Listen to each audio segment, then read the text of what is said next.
So I'm Austin. I am I guess, block printer here in Victoria, BC. I work with mostly lino blocks, doing a little bit of woodblock stuff, trying to get into screen printing, but all mediums of printing seem really interesting to me, and it's been a lot of fun to sort of see what's happening, especially in here in Victoria, because there's a lot going on that's sort of under the covers and you don't really see it, but if you go looking for it, you can find a lot of really cool local studios that are doing really cool printing projects. I got into printmaking in December of 2020, so it was, I guess, half a year into the pandemic. And I mean, basically what was happening, I was trying to just like make my place more comfortable for me and somewhere I felt more at home. And so I started looking around for different pieces of art, and at that time I had bought some art off of Rio here, and I was really stoked on the art he was making. And his work with lino specifically really interested me, and I ended up giving it a shot, and I was just addicted immediately. And really what I started doing was I just wanted to make art that I wanted to hang up in my own home. Like, I would share a photo of something I made and people would be like, whoa, that's cool, like, can I buy one?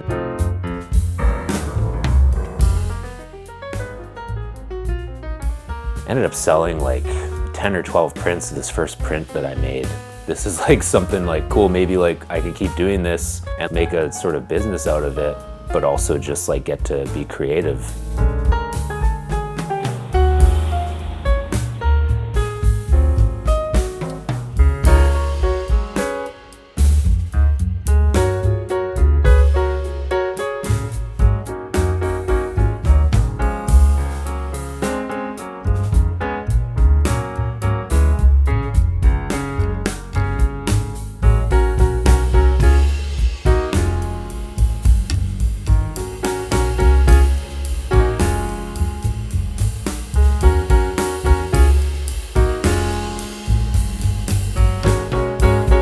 I just kept chipping away at it and making different pieces of art that, again, that I kind of wanted to see in my own space. One sort of part of that really interested me was just woodblock prints from Japan from like the Edo period, where there's just so much rich history in it. Like, it was almost like, you know, at the time, like it was the media, you know, it was like they would publish prints of like different actors that were acting at the time and like distribute those to maybe some smaller towns, and so people could kind of keep up with what was happening. And also just like this sort of you know, I guess for lack of a better word, like mythology that was, you know, all the different stories and the folklore. I was always super into that kind of thing in just different parts of my life, especially when I was younger and like playing video games and stuff. I felt like it tied in with like my interests, like my creative interests, in a way that I could dig deeper into like those sorts of stories and try to learn more just like about where they come from, but also like try and depict scenes from stories myself.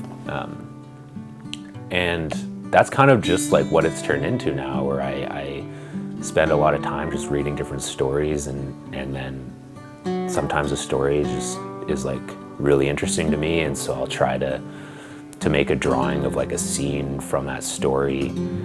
Yeah, it's been like 2 and a bit years, and I've gotten like lots of really great opportunities to make stuff for different people and to make stuff for myself, and I think that's been the best part about it, is just getting to share this part of myself that I always wanted to share but didn't know how to share. So finding that part of myself has been like super rewarding and super healing in a lot of ways, because I've been able to just, yeah, really dig deeper into like who I am and like find that one thing that I was really stoked on. You know, it feels really great to be able to connect with others and talk about like how their own art can be healing for them.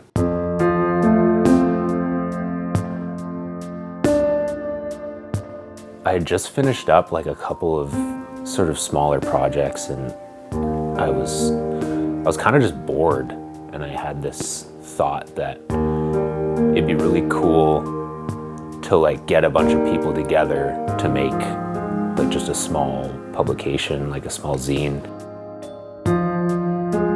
So I just started thinking a bit more about it, like what would it be about, like what, you know, I didn't want it to just be like, oh, look at all these cool people. I wanted there to be more to it and have more meaning behind it. And so I really thought like a lot more about what I wanted to share, and what I kind of realized was like what I felt I needed to sort of talk about was community, and how community helps people, and how it can bring people together and create a sense of like safety. And that was something I didn't really have growing up. I didn't have much community in my hometown, and so I wanted it to be about just like anybody who maybe felt like they hadn't had a way to share their stuff. And so I started just like putting calls out there saying if anybody wanted to be in it. A lot of people made like something totally new, and you know, as the months gone by, I thought it would take only a couple months to finish this, but soon I found out that, you know, this was going to be a lot longer of a project. Yeah, I just got the copies like a couple weeks ago, and now we're hosting a release event at Habit Coffee, which is kind of funny, where that was where the idea kind of originated, and that's where I'm gonna get to celebrate it being finished. And it's just gonna be a super open community event where anybody can just come and hang out and get to know each other, and give hopefully some people an opportunity to hang out with other artists who maybe it's just a bit scary to reach out to them, or maybe there's people who just haven't had a way to connect with these people yet, and this is going to hopefully be a good opportunity for them to do that.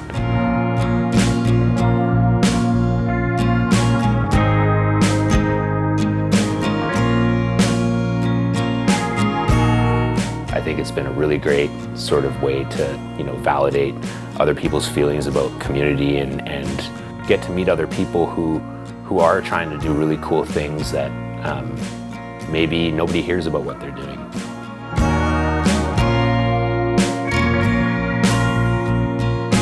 I mean, the other thing I really want people to sort of like take away from it is that it can be really relaxing. And like for myself especially, I picked up printmaking in a time of like high anxiety, and so being able to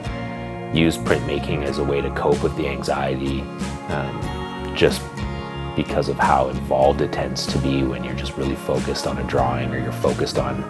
maybe carving, or maybe you're printing a big edition and you're just doing print after print. You know, if you're feeling just like not super great someday, it's been a really awesome way for me to sort of distract myself, or sort of refocus my thoughts. And so that's another thing I want people to sort of take away from it, is that it can be really, really healing to be able to do this stuff and divert your focus from like maybe other things that are just like disturbing you in your day-to-day life.